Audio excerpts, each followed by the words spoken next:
सबसे बड़ी चिंता लोगों की है चुनाव का, टिकट का। उसमें आपकी भूमिका क्या है उसको समझिए ध्यान से। जो बात हमने गांव गांव घूम के कहा है कि जिसको जनता चुनेगी, जिसको जनसुराज के लोग चुनेंगे, टिकट उसी को मिलेगा। एक दिन रखा जाए जिसको चुनाव लड़ना है उसके लिए दूसरा कोई नहीं है। यहाँ बनाते रहिएगा पर्व, तो चुनाव निकल जाएगा, फिर पर्वे बनाते रहिएगा। कईयों सोमवार है, कईयों मंगल है। हिंदू धर्म में तो हम लोग को 7 दिन त्योहार है। सोमवार शिव जी का है, मंगल हनुमान जी का है। कोई बुध कर रहा है, कोई गुरु को बृहस्पति को मना रहा है। तो हम लोग 28 को इसको रखेंगे। एक महीना रमजान की वजह से कार्यक्रम नहीं रखा जा रहा, तो एक दिन शुक्रवार को रखा जाएगा। यहीं पर आश्रम में नमाज सब लोग पढ़ेगा, साथ में कोई दिक्कत नहीं।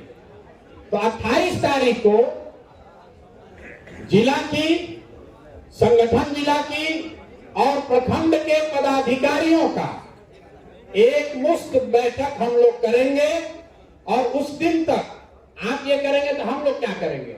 हम लोग उस दिन आपको बिहार के 8,500 पंचायत का 100 लोगों का नाम नंबर दे देंगे, ताकि जब आप यहाँ से जाइए तो पंचायत वाला काम शुरू कीजिए। और 31 मार्च से पहले सारे पंचायत की कमेटी का विधिवत ऐलान कर दिया जाए। ठीक है भैया? तो आपको सुविधा के तौर पर संगठन जिला को ज्यादा ताकत दी जा रही है। हमने बोला कि एडमिनिस्ट्रेटिव जिला में एक गाड़ी और एक व्यक्ति, लेकिन जो संगठन जिला है जिसके पास सिर्फ 4-5 प्रखंड ही है, उसको 2 गाड़ी और 2 सहायक फुल टाइम दिया जा रहा है। इसलिए कि प्रखंड की कमेटी आपको बनाना है, और जो आप रिकमेंडेशन करेंगे अब वो पटना नहीं आएगा, जिला के स्तर पर लोग बैठकर उसको फाइनल करेंगे। तो आप अगर नरकटियागंज के जिला के संगठन जिला के अध्यक्ष हैं तो अपना प्रखंड 5 घूम लीजिए, उसको फाइनल करके बेतिया में एक दिन बैठिए। और बेतिया में जो जिला अध्यक्ष हैं, जिला सचिव हैं, वहां के मुख्य संयोजक 3 और प्रभारी 4 आदमी साइन करेगा। आप नियुक्ति वहीं से कर दीजिए, आपको पटना भेजने की कोई जरूरत नहीं। तो ये अधिकार आपको मिल गया, ये संसाधन भी आपको मिल गया। तो ये एक चीज आपको दे रहे हैं। दूसरी बात, सबसे बड़ी चिंता लोगों की है चुनाव का, टिकट का। उसमें आपकी भूमिका क्या है उसको समझिए ध्यान से। जो अभी आवेदन लिया जा रहा है, देखिए कितना शांत से आदमी सुन रहा है।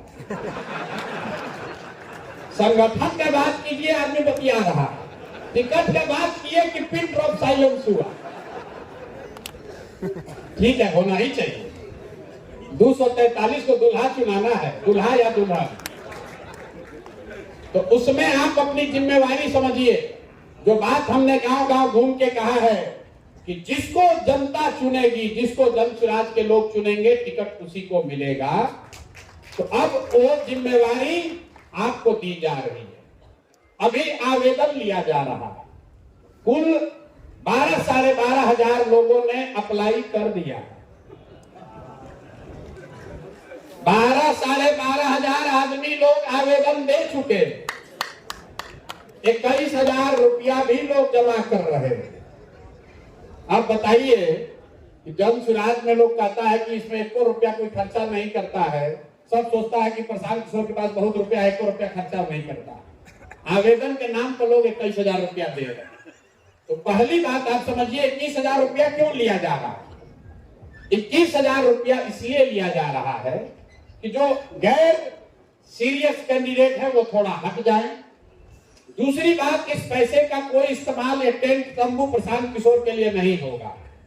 जिस विधानसभा में जितने आवेदक हैं, जो 21,000 रुपया देकर आवेदन दे रहे हैं, जो उम्मीदवार चुनकर आएगा, ये सारा पैसा उसी को दे दिया जाएगा।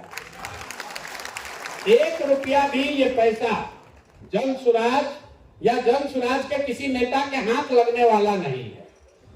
दूसरी बात ये कही गई कि भाई जो बहुत गरीब है वो कैसे देगा 21,000 रुपया?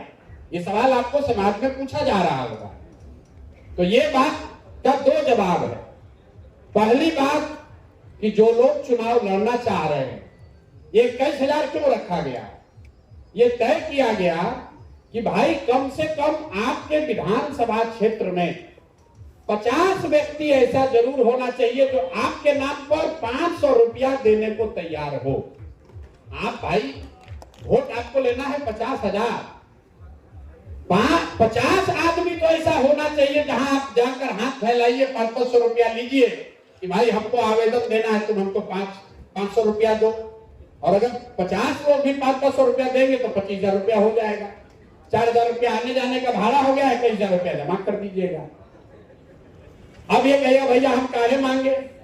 मांगिए इसलिए कि हम भी किसी से मांग के ला रहे हैं, हमारे बाप दादा भी टाटा बिरला नहीं है, हम भी किसी से मांग रहे हैं। और अगर आपकी आर्थिक स्थिति मजबूत नहीं है, आप पॉपुलर हैं, समाज में लोकप्रिय हैं, चुनाव लड़ना चाहते हैं, कल जन सुराज की मदद से लड़ेंगे भी, लेकिन फिर भी कुछ संसाधन तो आपको जुटाना पड़ेगा।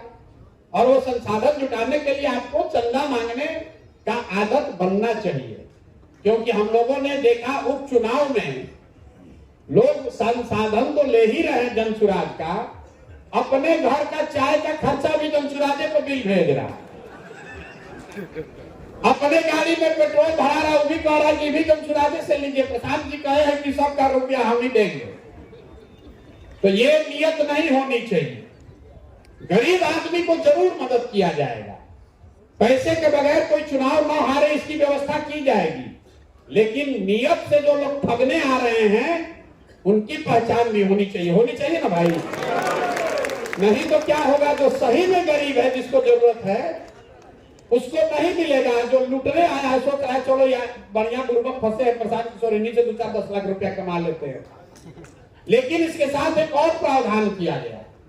मान लीजिए कि आप चंदा भी नहीं ले पा रहे, तो ये कहा गया कि एक विधानसभा में औसतन 30 पंचायत है, तो हर पंचायत से 30 को आदमी से लिखवा के दे दीजिए कि आप इतने गरीब हैं कि आप 21,000 रुपया नहीं दे सकते हैं, आपका पैसा माफ हो जाएगा।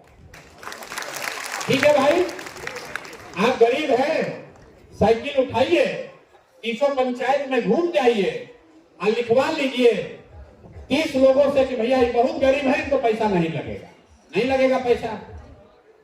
अब ये आवेदन जो है, अब इस पर आ जाए कि इसका मूल्यांकन कैसे होगा और आपकी इसमें भूमिका क्या है। कुल 11 मार्च तक आवेदन लिया जा रहा है। अभी 4 या 5 दिन के बाद एक डॉक्यूमेंट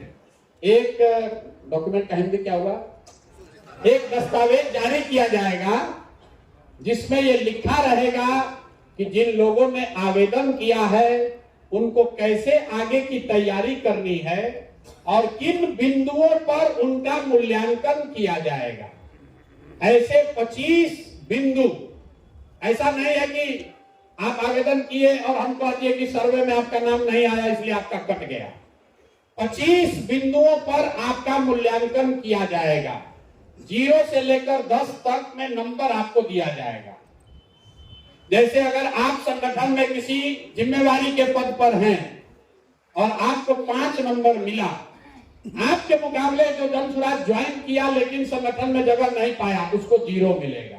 तो आप भी देख पाइएगा कि कौन अप्लाई किया है, उसको किस बिंदु पर कितना नंबर मिला।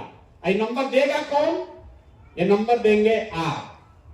विधानसभा के स्तर पर, अब इसको ध्यान से सुन लीजिए, विधानसभा के स्तर पर 21 सदस्यीय 21 लोगों का एक कमेटी बनाया जा रहा है, जिसमें उस विधानसभा में आने वाले, जितना याद रखिए ना कि दस्तावेज में भी लिख कर आएगा, उस विधानसभा का प्रखंड अध्यक्ष, उस विधानसभा के अंतर्गत आने वाले प्रखंड के दोनों प्रभारी, वहां का प्रखंड अध्यक्ष, वहां का महासचिव, युवा का अध्यक्ष, महिला के अध्यक्ष, किसान अध्यक्ष, अभियान समिति का हेड, वहां का वाहिनी का प्रमुख और वहां का क्लब का जो हेड है लड़का संयोजक, ये लोग वहां पर पदेन उस कमेटी के मेंबर रहेंगे, जो कि पहले स्तर का मूल्यांकन करके इन 25 बिंदुओं पर जितने लोगों ने आवेदन दिया है उनको नंबर देंगे।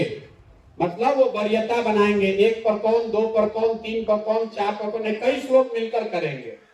और ये प्रक्रिया शुरू होगी होली के बाद 15 मार्च से और 15 मई तक इसको पूरा किया जाएगा। तो जितने लोग आप नीचे अभी प्रखंड में बनाएंगे, अभी से अपना गोटी सेट करने लगिएगा कि प्रखंड अध्यक्ष किसको बनाएं। लेकिन प्रखंड के जो 2 प्रभारी हैं वो सेंट्रली बनाए गए हैं। प्रखंड में जो अध्यक्ष है, फिर से बता दे रहे हैं, प्रखंड के प्रभारी, एक विधानसभा में मानिए 2 प्रखंड है तो वहां का 4 हुआ प्रभारी जो राज्य कार्य समिति का मेंबर है। वहां पर से हुए 2 अध्यक्ष, क्योंकि दोनों प्रखंड का एक अध्यक्ष, 2 महासचिव, 2 युवा अध्यक्ष, 2 महिला अध्यक्ष, 2 किसान अध्यक्ष। इतने लोग तो पदेन हो गए, दोनों जगह के प्रवक्ता, दोनों जगह के अभियान के हैं। 1 मिनट भैया, फिर हम ही भूला जाएंगे। सर एक सवाल आता है, सवाल लेंगे, कोई घबराहट नहीं है।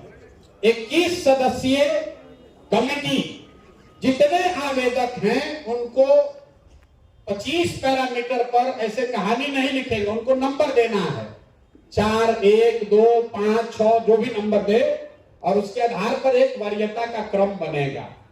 फिर वो क्रम जिला के स्तर पर आएगा। जिला की जो कमेटी है उसमें जिला के संरक्षक, जो 5 सबसे बड़े लोग बनाए गए हैं, जिसको हम लोग कहते हैं जिला में संरक्षक हैं, बहुत अच्छे प्रभाव वाले आदमी हैं लेकिन सक्रिय राजनीति में नहीं है। उसके अलावा जो जिला के मुख्य पदाधिकारी लोग हैं, और उसमें केंद्रीय चुनाव समिति का 3 आदमी बैठेगा जिला के स्तर पर। और ये प्रक्रिया शुरू हो जाएगी 15 मार्च से लेकर 15 जून तक इनको कंप्लीट करना है। तो पहले स्तर पर चयन के लिए 21 सदस्यीय विधानसभा की कमेटी, दूसरे चरण में जिला के स्तर पर उसका मूल्यांकन, तीसरे स्तर पर केंद्रीय समिति, यहां पर जो एक अभी बनी है 7 सदस्य, उसमें 4 और सदस्यों को जोड़ा जा रहा है, ऐसा कोर कमेटी का निर्णय है। तो 11 सदस्यीय कमेटी बैठकर जब उसका निर्णय करके पहले 4 या 5 निकालेगी, उसी का सर्वे किया जाएगा। तो ये आकर हमको रोज ज्ञान मत दीजिए कि भैया सर्वे करा लीजिए। सर्वे उसी का होगा जिसको नीचे से आपने रेकमेंड किया है।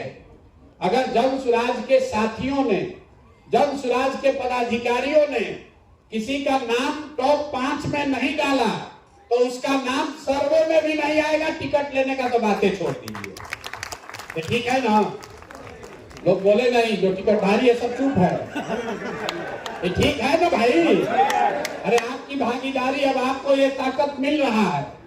अभी तक तो लोग यही कहते हैं जन सुराज में बना दिया है तो चलाता जीएसपीटी वाला, हम लोग के हाथ में कुछ है, तब आपके हाथ में ये अधिकार मिल जाएगा। तो ये इसलिए भी कह रहे हैं कि 15 तारीख से ये प्रक्रिया शुरू होगी, इसलिए आपको फरवरी के अंत तक अपने प्रखंड की कमेटी को पूरा ठोक बजाकर ठीक कर लीजिए। वो नहीं होगा तो आपको तकलीफ आने वाली है। तो ये 2 चीजें, पहला संगठन को बनाने का पूरा अधिकार, उन पैरामीटर्स पर जो जन सुराज जिस पर टिका हुआ है कि समाज के सभी वर्गों को हिस्सेदारी, समाज के अच्छे लोगों को चुनकर लाने का प्रयास, और जो व्यवस्था एक मोटे तौर पर बनी हुई है उसमें सक्रियता के आधार पर आप जन सुराज के संसाधन से जाइए, उसको चेक कर लीजिए और उसको फाइनल करके जिला से अप्रूव कराकर जारी कर दीजिए। जो लड़का जेएसपीटी का अभी तक आपको बताता था कि क्या करना है, अब कल से आप उसको बताएंगे कि भैया हमको किस प्रखंड में जाना है, कितने बजे तुम गाड़ी लेकर हमारे घर आ जाओ। उस गाड़ी पर 2 आदमी और कौन बैठेगा, वो आपके सहायक के तौर पर अभी से लेकर आपके साथ चुनाव तक काम करेगा। तो प्रखंड की कमेटी अभी आपने सबने सहमति बताई है कि अगले 15-20 दिन में हम लोग बना लेंगे। मतलब बनी हुई कमेटी है, उसको एक बार वेरीफाई कर लेंगे, चेक कर लेंगे, और उसके बाद अगर सक्रिय नहीं रहेगा तो उसका दोष आपके सर पर आएगा। दूसरी बात कि 15 तारीख से जो टिकट की प्रक्रिया शुरू हो रही है, उसमें करीब करीब जितने भी पद धारक हैं, पहले चरण में या दूसरे चरण में आपकी भूमिका होगी ही होगी। अब आपका यह सवाल हो सकता है कि अगर ब्लॉक के प्रभारी हैं या ब्लॉक अध्यक्ष है खुद ही टिकटधारी हैं, तो जो आवेदन करता है वो 21 के कमेटी में वो आदमी नहीं रहेगा। स्वेच्छा से जैसे जज अपने आप को हटा लेते हैं, वैसे अगर हम टिकट धारक हैं, हमने आवेदन दिया है और हम प्रखंड में प्रभारी हैं, अध्यक्ष हैं, युवा अध्यक्ष हैं, महिला अध्यक्ष हैं, तो हम उस कमेटी में नहीं शामिल होंगे। हम अपने मित्रों पर छोड़ देंगे, साथियों पर, कि वो हमारा क्या आकलन करते हैं। ये दो बातें महत्वपूर्ण जो आपको हमको बतानी थी। अब जो जिला के बड़े बड़े पदाधिकारी यहाँ बैठे हुए हैं, किसी ने हमको अभी चिट्ठी भी भेजा है, भैया हमको गंभीर चर्चा करनी है। तो भैया जिला के जो लोग जा रहे हैं, आपके जितने उपाध्यक्ष और सचिव हैं, उन सबको अगले 5 दिन में एक तरीके से मिला जा रहा है और उनको या तो पद पर रखा जाएगा या उनको पद मुक्त कर रहे हैं। 25 टोटल 2300 उपाध्यक्ष और सचिव हैं जो जिला में। ज्यादातर लोग सक्रिय नहीं है, हमको मालूम है। रोज आके हमको एक भैया सक्रिय नहीं है, तो उन 2300 लोगों को अंतिम मौका 5 दिन में दिया जा रहा है। या तो वो नई व्यवस्था में आ जाएंगे या फिर उनको उस पद से मुक्त कर दिया जाएगा। और जिला के जो पदाधिकारी बने हैं, अब आपकी जिम्मेवारी है कि प्रभारी के साथ मिलकर उपाध्यक्ष और सचिव की जो संख्या है, मोटे तौर पर 15 उपाध्यक्ष और 10 सचिव, 25 सबसे सक्रिय कार्यकर्ताओं का नाम आप रिकमेंड कीजिए, जिसको आप उपाध्यक्ष या सचिव बनाना चाहते हैं, ताकि कल होके ये मत कहिएगा कि भैया हमारा उपाध्यक्ष काम नहीं कर रहा है। और जो पहले से बने हुए लोग हैं, अगर उसमें से किसी को रखना चाहते हैं रखिए, नहीं रखिएगा तो उनको हम लोग नई व्यवस्था में ला रहे हैं। क्योंकि कुल 10,000 जैसे यहाँ 2500 आप आए हैं, ऐसे 10,000 लोगों को गाड़ी साधन देकर मार्च तक जमीन पर सक्रिय कर दिया जाएगा।